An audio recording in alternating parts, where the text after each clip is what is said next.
आपके अपने YouTube channel Atri academy पर। वीडियो के इस सेक्शन में हम पढ़ने वाले हैं अम्ल, क्षार और लवणों को किस प्रकार से जांचा जाता है, उनकी जांच किस प्रकार से की जाती है। वीडियो के पिछले भाग में फर्स्ट पार्ट में हमने पढ़ा कि विभिन्न प्रकार के पदार्थ अम्ल, क्षार और लवण क्या होते हैं, किस आधार पर उनकी जांच होती है। अब हम इस पार्ट में हम पढ़ेंगे कि अम्ल, क्षार और लवण का पता कैसे करते हैं। तो ये हमारा वीडियो शुरू करते हैं। सबसे पहले हम बात करते हैं सूचक के बारे में। सूचक क्या है? वह पदार्थ है, वह पदार्थ है जो किसी पदार्थ की प्रकृति अम्लीय है, अम्लीय, क्षारीय या उदासीन है, या उदासीन है।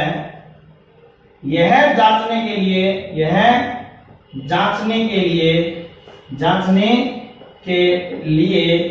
प्रयोग किया जाता है,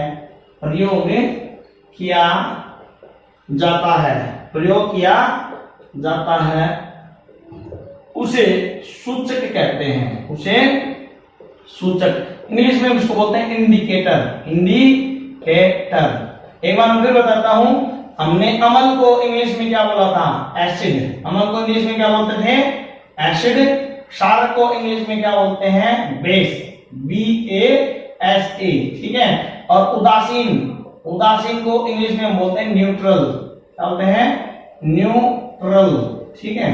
तो यहां जो पदार्थ, वह पदार्थ जो किसी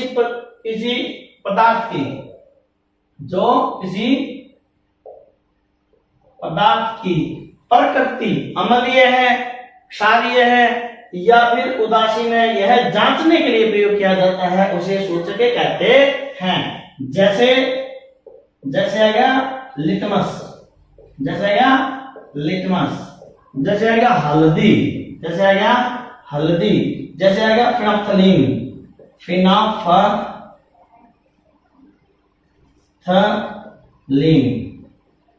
आदि। देखिए, जिस प्रकार देखते हैं ना, चुंबक का इस्तेमाल करते हैं हम।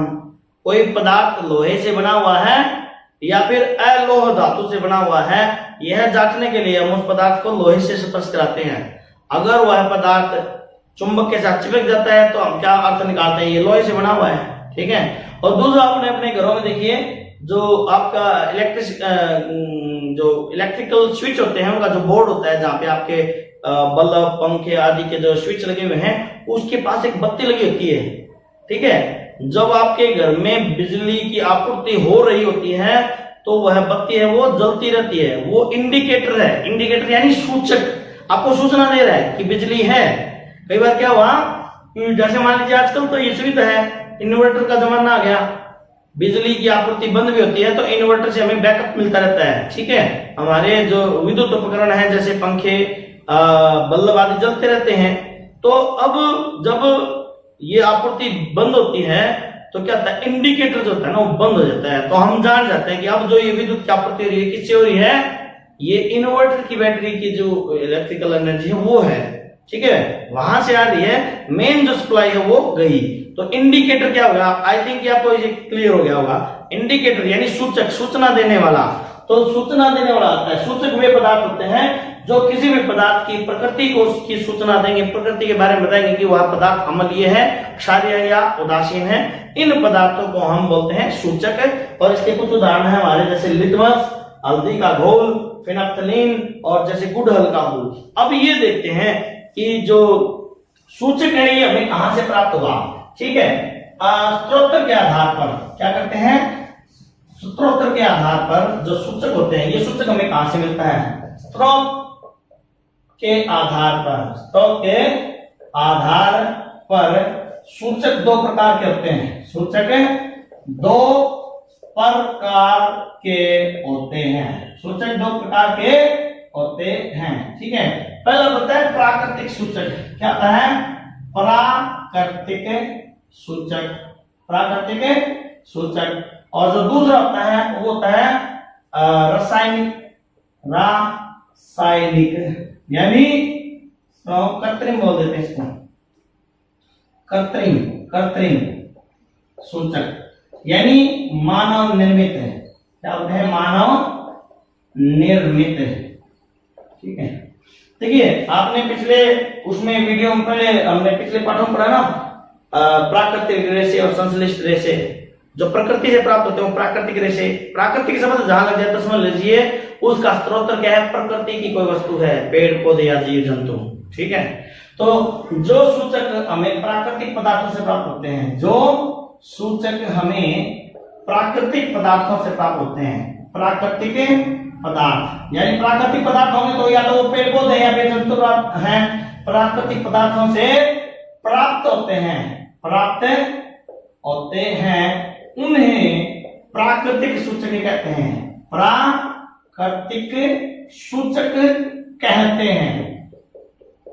जैसे अगर हम उदाहरण करते हैं, यहाँ पे आएगा लाइकेन, जैसे क्या आएगा? लाइकेन, लाइकेन, और दूसरा आएगा हल्दी, और तीसरा आएगा गुड़हल का फूल, गुड़हल के फूल का रस। ठीक है, अब कृत्रिम में क्या है? कृत्रिम यानी मानव निर्मित, जिस सूचक का निर्माण मानव द्वारा रसायनों से किया गया है, रसायनों से किया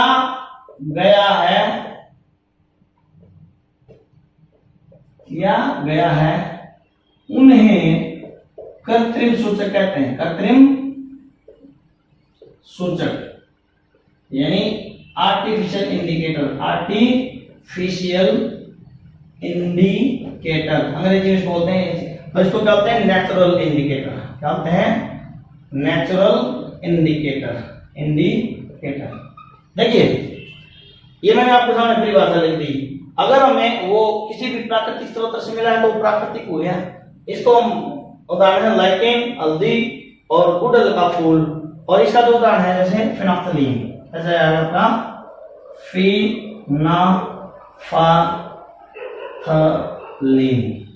फिनाफ्थलीन। ठीक है, ये हमारे इन दो प्रकार के जो सूचक होते हैं। अब हम विस्तार से बात करते हैं इन दोनों सूचकों के बारे में। ठीक है, प्राकृतिक सूचक लिटमस, सबसे पहले हम बात करते हैं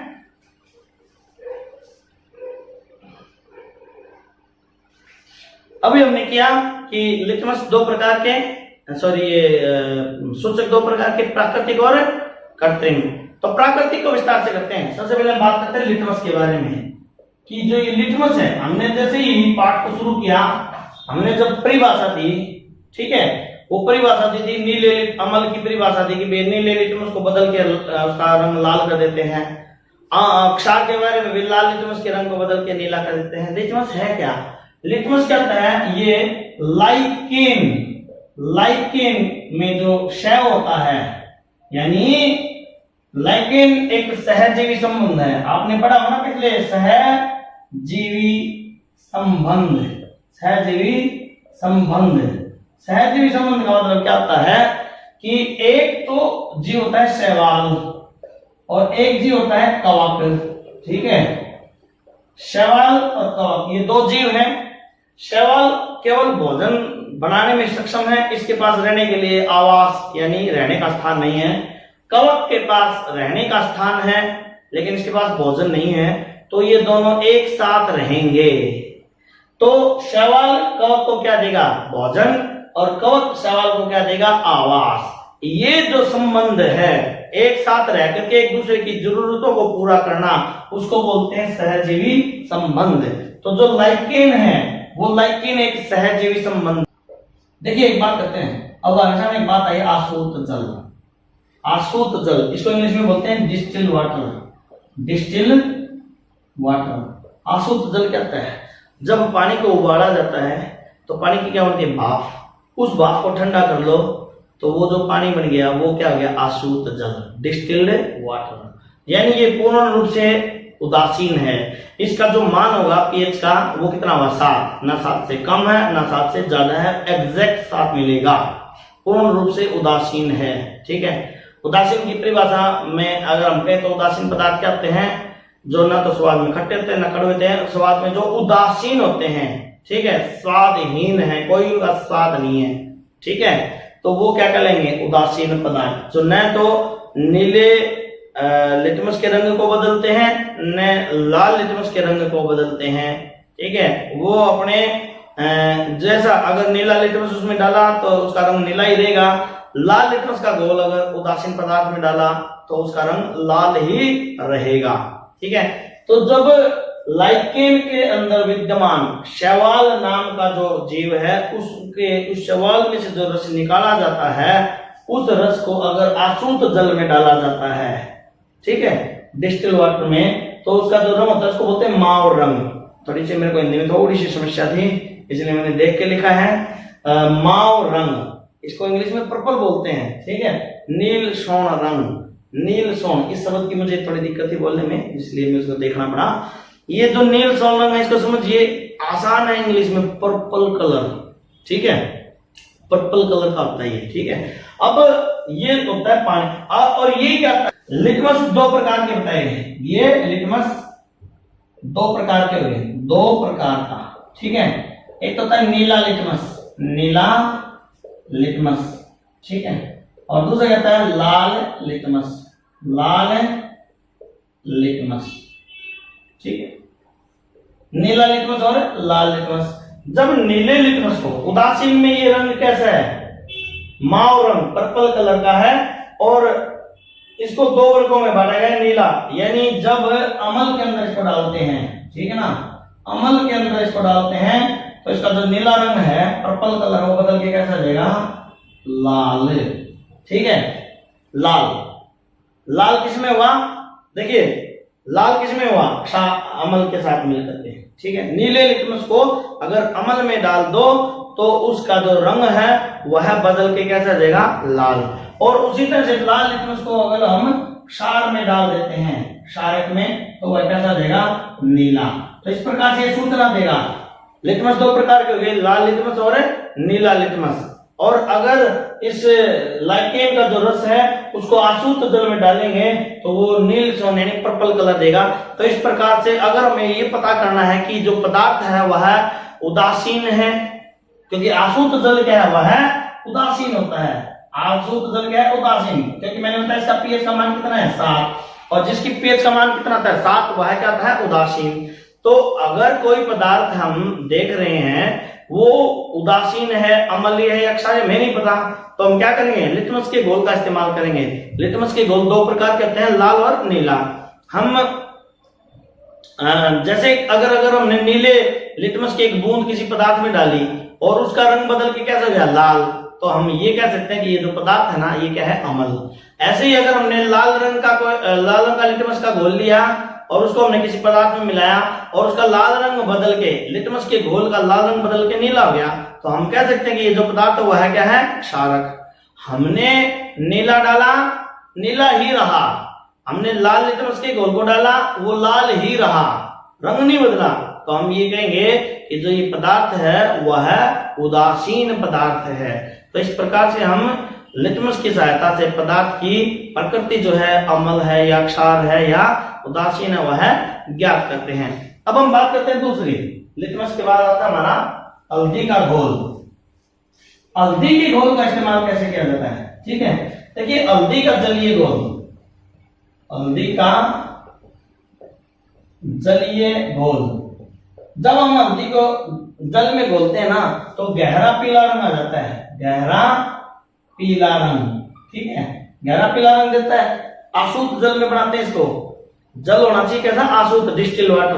अब ये देखिए, अगर ये अमल में, अगर अमल में हल्दी का पानी मिलाएंगे, हल्दी का जलीय घोल मिलाएंगे, जलीय घोल यानी पानी में हमने हल्दी मिला करके वो घोल तैयार किया है, अगर वो हमने अमल में डाल दिया तो उसका रंग कैसा जाएगा, हल्का पीला, नींबू जैसा, सॉरी हल्का पीला नींबू जैसा, नींबू जैसा, जो पका हुआ नींबू होता ना, जो हल्के लेमन कलर आ जाएगा, लेमन कलर, तो वो हमारा क्या पदार्थ, अमल है, ठीक है।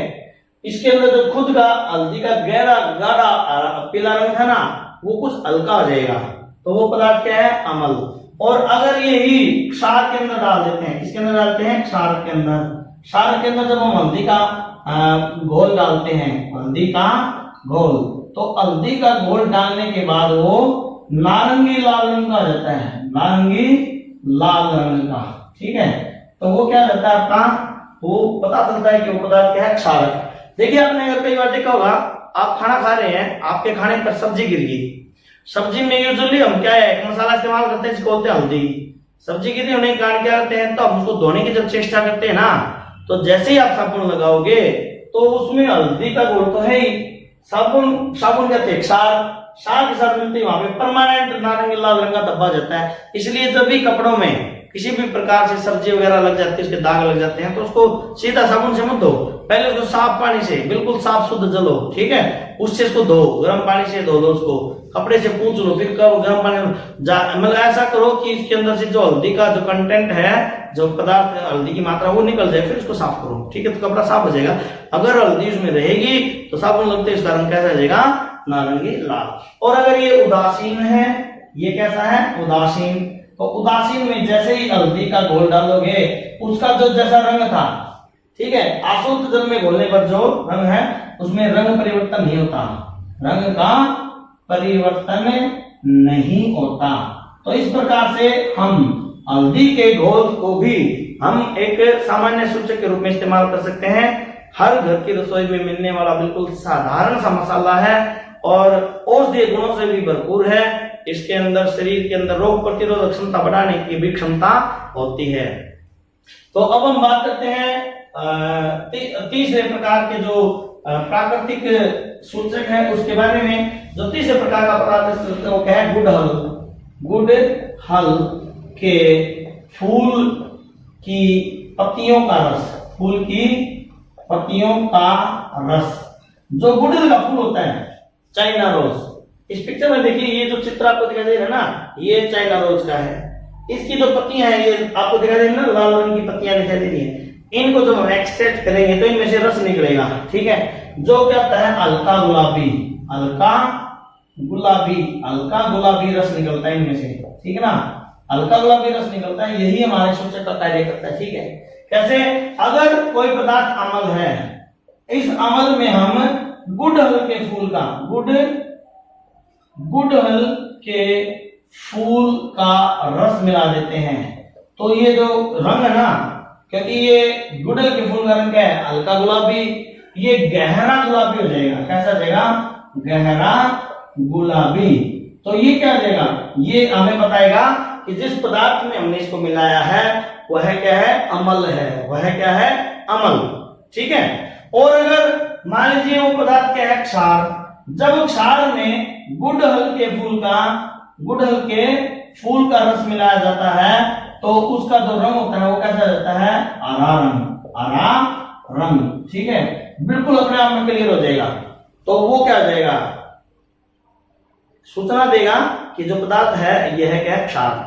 जैसे मान लीजिए आपने क्या लिया, आपने इमली का पानी दे दिया, आपके घर में नींबू का रस ले लिया, पानी में थोड़ा सा मिलाया, नींबू का रस घोल तैयार किया और उसमें आपने गुड़हल के फूल का रस किया। आप करके देखिए क्रियाकलाप घर पे है, नींबू भी आपके घर पे भी है, ठीक है, और गुड़हल के फूल आराम से उपलब्ध हो जाते हैं आपके आसपास में या किसी बाग बगीचे में मिल जाएंगे। उनका रस निकालिए, नींबू का रस निकाल करके एक किसी बर्तन में रख लीजिए, जो कि सामान्य अच्छा होगा कि वो कांच का हो, ठीक है, कांच की प्याली कटोरी ले लीजिए। अगर आप स्कूल में हैं तो प्रयोगशाला में पर्सनली ले लीजिए। और जैसे ही आप गुड़हल के फूल को डालेंगे तो आप देखेंगे कि जो रंग है वो गहरा गुलाबी हो गया। इस प्रकार से अम्ल की पहचान होती है। और अगर आप मान लीजिए आपने साबुन का घोल ले लिया, मीठे सोडे का घोल ले लिया, पानी में मिला करके टेस्ट ट्यूब में या किसी कांच के छोटे बर्तन में हमने डाल लिया और जैसे हमें गुड़हल के फूल का रस मिला, वो रंग कैसा आ जाएगा, हरा। और उदासीन में क्या आता है, उदासीन में कोई रंग नहीं बदलता। उदासीन में क्या होता है, ये जो गुड़हल के फूल का रंग होता है, रंग नहीं बदलता, रंग नहीं बदलता, बिल्कुल हल्का और हो जाता है, यानी रंग और हल्का हो जाएगा, और हल्का, यानी वो पहले से ही गुलाबी है। जिसे पानी में मिलाया तो पानी की मात्रा बढ़ जाने की वजह से क्या उसका हल्कापन जो है वो और बढ़ जाएगा, यानी वो और अधिक हल्का गुलाबी हो जाएगा, ठीक है। इस प्रकार से हम आप जान चुके हैं लिटमस की मदद से हल्दी की मदद से और गुड़हल की फूल की मदद से हम अम्ल, क्षार और उदासीन पदार्थों की जांच अपने घर पर बिना चखे किए कर सकते हैं। अगला और आता है हमारा अंतिम एक उदाहरण जो है आपके पाठ्यक्रम के अनुसार, वो होता है फिनाफ्थलीन। क्या होता है? फिनाफ्थलीन।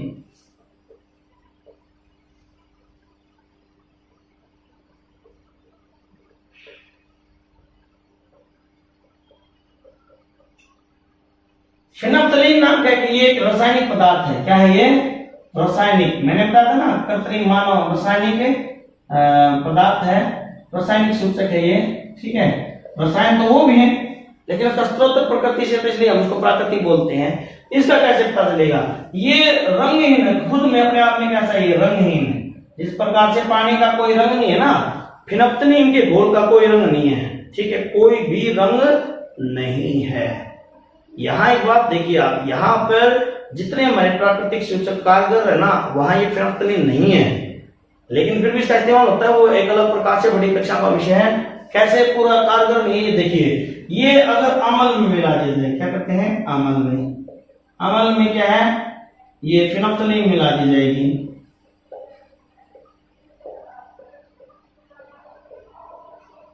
ये क्षार में मिला दी जाएगी, क्षार में फिनाफ्थलीन मिला दी, और ये उदासीन में मिला दी।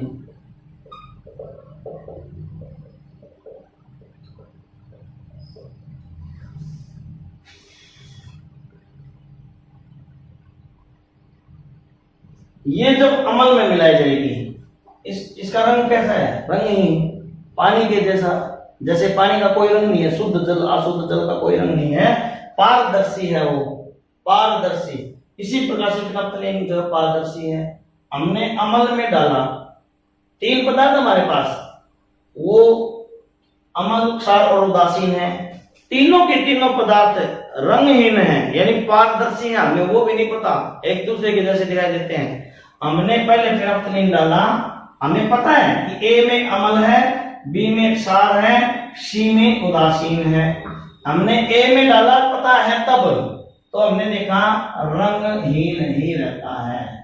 यानी फिनाफ्थलीन का रंग, कोई रंग में परिवर्तन नहीं होता। ये जैसा था रंगहीन अम्ल में, ये रंगहीन ही रहेगा, रंग बदलता नहीं है।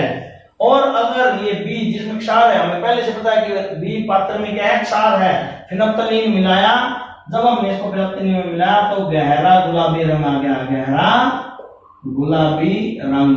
ठीक है, क्लियर? अधिक मात्रा में डालने पर, और कम मात्रा में डालोगे तो क्या आ जाएगा? हल्का गुलाबी रंग।